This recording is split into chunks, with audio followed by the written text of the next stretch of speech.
और एक बार फिर आपको लिए चलते हैं भोपाल में आईपीएस सर्विस मीट, जहां पहुंचे हुए हैं मुख्यमंत्री Kamal Nath. There are many reasons for discontent in people, and there are diverse points of view in a democracy. So protests are a natural corollary. It's police which faces confrontation on behalf of all departments, the state executive. That entails risk and serious one at times. Officers and men face risk of getting assaulted. So we need to be prepared for it, not just physically but also mentally. Then being under the scanner all the time also adds to the difficulties. In addition to judicial oversight, there is 24/7 media, magistracy, legislative assembly and political executive. We are answerable. जुड़ी हुई हैं। रंजना, इस कार्यक्रम के बारे में भी जानकारी दें, और इससे ठीक पहले जो अधिकारी संबोधित कर रहे थे उन्होंने वही बात उठाई। मुख्यमंत्री कमलनाथ भी पहुंचे हैं। पुलिस कमिश्नर प्रणाली, रंजना। जी ललित, बिल्कुल 2 दिवसीय आईपीएस मीट का आज शुभारंभ होने जा रहा है और मुख्यमंत्री कमलनाथ आईपीएस मीट में पहुंच गए हैं। कुछ ही देर बाद इस मीट का शुभारंभ होगा और 2 दिनों तक जिस तरह से जो कल्चरल एक्टिविटीज हैं वो यहाँ पर देखने को मिलेंगी और फन एक्टिविटीज भी आईपीएस यहाँ पर एक अलग अंदाज फन एक्टिविटीज में देखने को मिलेगा। अभी जिस तरह से शुभारंभ किया जा रहा है उसमें आईएएस एसोसिएशन के जो अध्यक्ष है विजय यादव, उन्होंने मुख्यमंत्री कमलनाथ से जो पुलिस कमिश्नर सिस्टम है उसको लागू करने की मांग की है और ये उन्होंने कहा है कि पूरा जो पुलिस अधिकारी हैं, आईपीएस अधिकारी हैं, वो पुलिस कमिश्नर सिस्टम को अब लागू करने की मांग कर रहे हैं। और वहीं दूसरी तरफ जो डीजीपी हैं बीकी सिंह, उन्होंने भी जो आईफा अवार्ड के लिए मुख्यमंत्री कमलनाथ को बधाई दी है कि इतना बड़ा आयोजन प्रदेश में किया जा रहा है और पूरे जो सुरक्षा व्यवस्था है उसको लेकर पुलिस अमला पूरी तरह से मुस्तैद रहेगा। तो इस तरह से जो आईपीएस मीट है अभी उसका शुभारंभ होने जा रहा है। 2 दिनों तक आईपीएस मीट चलती रहेगी। कुछ ही देर बाद सीएम कमलनाथ यहाँ पर जो तमाम प्रदेश भर के आईपीएस अधिकारी उनको संबोधित करने वाले हैं। ललित, बिल्कुल रंजना, आप लगातार नजर बनाए रखें, आगे भी आपके जरिए दर्शकों तक हम अपडेट पहुंचाएंगे। और इधर कवर्धा से मिल रही है बड़ी खबर, धान खरीदी केंद्र में किसानों ने हंगामा किया। पूरे छत्तीसगढ़ में कमोबेश ऐसे ही हालात बनते जा रहे हैं। छत्तीसगढ़ में धान खरीदी का कल है आखिरी दिन। समय सीमा जो एक बार और बढ़ाई गई थी, कल वो लिमिट खत्म हो जाएगी।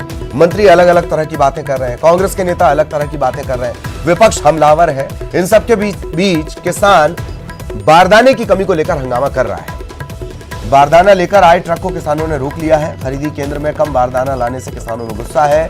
पूरे ट्रक का बारदाना खाली करने की मांग की गई है। रैतापारा धान खरीदी केंद्र का ये पूरा मामला है। कवर्धा में किसानों का हंगामा।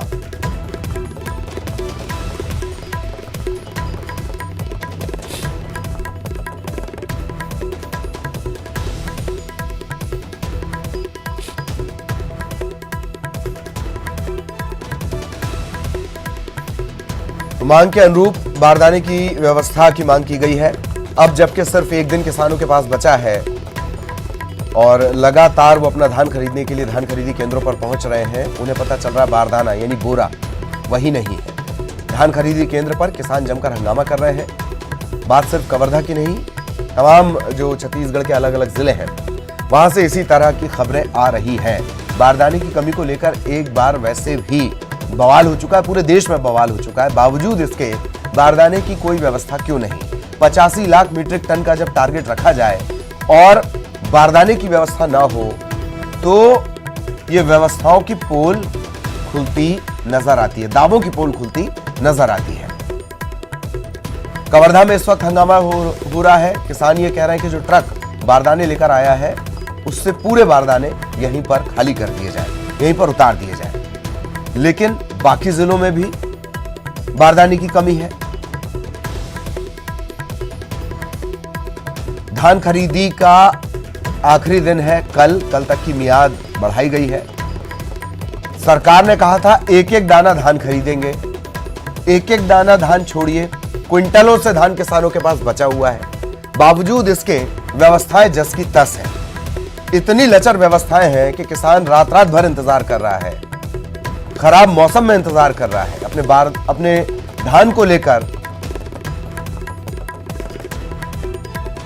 खड़ा हुआ है और व्यवस्थाएं नहीं है। और एक बार फिर आपको भोपाल लिए चलते हैं, भोपाल के Minto Hall IPS service meet में।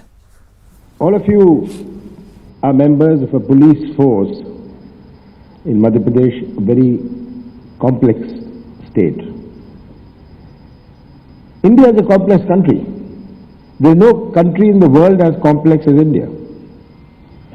Our complexities are not confined to the diverse religions, diverse castes, diverse languages, diverse rituals, diverse festivals. There is no country in the world like this. This anikta, this vibhinta is what the world looks at. And with this diversity, the country stands under one flag. This surprises many countries, leaders of many countries who talk to me that when we go from the north to the south, and we all know that is just not the diverse religions, castes. It's also the dhoti and pajama becomes a lungi when you go to the south. The way women wear a sari changes. This is the diversity of our country. And the strength of our country is in the unity of this diversity. No country would have been able to survive it. We only had one country, the Soviet Union, which had this diversity. What is the state of the Soviet Union now? It does not exist. We had the advantage, we had an ethos. The ethos of India is harmony.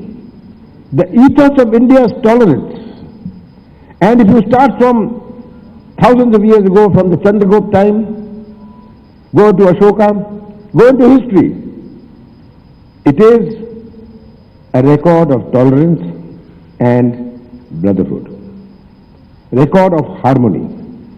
So when the ethos of India is harmony, we are able to withstand the pressures of this diversity. Diversity does cause pressures. And that is the key thing. When we look at our state, we are a very complex state. We are a very complex state. Our wind differs very much from Gwalior Chambal. Mahakaushal differs. We are the largest forest state in the country. We are the largest tribal state in this country. So the complexity of our state is also unparalleled. So one, you have the complexity of India, and then you have the complexity of our state. This is what we must always remember. There are people who come to me from the Malwa region, say कि हम यात्रा निकालेंगे मध्य प्रदेश को देखने की, कि हमारे बच्चों को पता नहीं है मध्य प्रदेश क्या है. So all of you are members of a police force of a complex state. The challenges we have are different. The world has changed. The world is changing. India is changing. And most of all, what is changing is our own perception of ourselves. It's not others' perceptions of us. The biggest change which is taking place in our country is our own perception of ourselves. Now in this changing world, how do the police adopt and adapt to this change, recognize this change? First you got to recognize this change. The younger generation of today is completely different to the younger generation of 20 years ago. Today's young generation is connected with the internet. They have far more knowledge, they have far more access to knowledge than many of you had. So this generation is very different to the generation of the past, the younger generation. The aspirations are different. We must remember that India has the largest aspirational society on this planet. And in Madhya Pradesh we have a very large aspirational planet. Though we have the largest tribal population, how the aspirations of the tribals are changing. How the aspirations of the rural youth are changing. 30 years ago, 20 years ago, none of those in rural India went to universities or to do engineering. Today, so many of them in rural India are engineers, have been to institutes. In this transforming landscape of our state, how does the police force adopt and adapt to it? We must not forget that the police is the face of the government. Police is the face of the government, and it is the message of the police force that gives the message of what the government is all about. So all of you being the face of the government have an enormous responsibility, not only in your functions, but in the message you give to society. The world will keep changing, India will keep changing. Who would talk 30, 40 years ago of the kind of terrorism we have now? The different types of terrorism. The technology of terrorism is changing. With technology of terrorism changing, are we also recognizing this change? What is the kind of terrorism of the future? And India is fortunate. India is fortunate with the diverse religions. With the diverse religions we have, remember, India does not have any homegrown terrorism. I'm not talking of the little bit of Naxalite movement. Homegrown terrorism driven out of diversity of religion. Holland has it. France has it. We are seeing terrorist attacks in France. They are not external attacks. They are homegrown terrorism. We have homegrown terrorism in Kashmir, but that is Pakistani-driven terrorism. That's not homegrown terrorism. So this is what Indian society is all about. Indian society which encompasses everything. Otherwise, don't you think, with the diverse religions we have, India would be the hottest bed of terrorism? But we have no homegrown terrorism. Whatever anybody may say, whatever political parties may say. And most important of all is to be able to recognize the truth. What is the reality? What is the picture in front of us? And this is what I would like to tell you today, because in this changing time, how will the police force adapt to the latest technologies? Many years ago, I think 6 or 7 years or 8 years ago, I went to the police headquarters in Chicago. And I was astounded at how technology, the police force is not about arms, it's about technology. And the future of the police force will not be arms, will be technology. How do we bring in the best technology? Because if we don't have the best technology, what can we expect of you? If you do not have access to the best technology, what can we expect of the police force? If the people who we are combating have better technology than you, how detection of crime has changed. How the detection of crime has changed even in the last 10 years. You know that best. How it will change in the future. When we get into facial recognitions, it's going to be a completely different form of investigation. And this is what the police force in our state should be all about. Why cannot we have the highest technology, the best technology in the country? It is for you to push for it. And I assure you that the government will give you all the funding for technology. I hope one day, not in the very distant future, you can say, the Madhya Pradesh police can tell the other police, come to us for training. We will train you. We will train you in policing. We will train you in technology. This is what we should strive for. You have to not recognize the problems of today. You have to assess the problems of tomorrow. You have to see how people, vested interests, are going to drive divisions in society. Our country is not about divisions of society. If it was about division of the society, then our country would not be standing under one flag for all these years. This is what you must always remember. The ethos of our country is not division. The ethos of our country is inclusion. And once you go into division, where will this division end?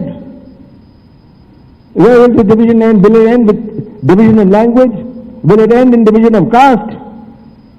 Will it end in divisions in religion? Will it end in divisions of customs? Once you sow the seed of division,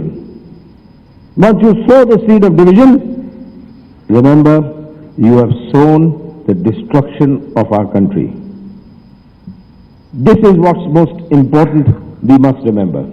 And I would like to only assure you that with economic growth taking place, new types of crime will come. You will have to equip yourself of how do you deal with all kinds of mafias. 30 years ago, you never had any complaints about chit funds. Now, I get one complaint a day for chit fund. I've been cheated. This has happened. That has happened. New types of economic crimes will come. Economic crimes which have to be dealt with by the police. So, as economic growth takes place, we have to be aware and alive to the changes which are taking place. It is my effort in the last 14 months I've had to ensure that we try and provide the facilities to the police. Whether it's housing, whether it's a day off, there are many more to be done. There are many more to be done, I accept that. We will do it. And you always talk of the commissioner system. I agree it's not been accepted. But remember, it has not been rejected either. And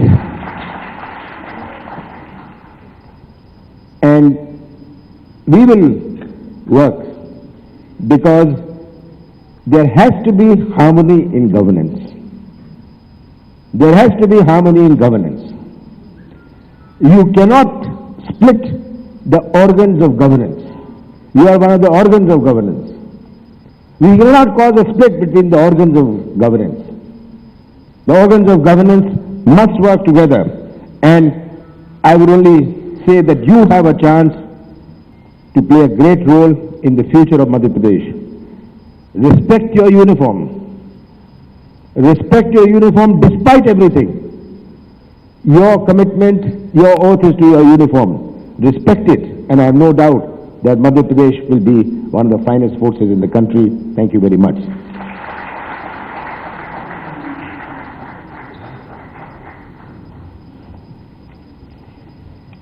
Thank you, sir. Now I respect DG sir and Special DG sir to kindly give memento to our chief guest.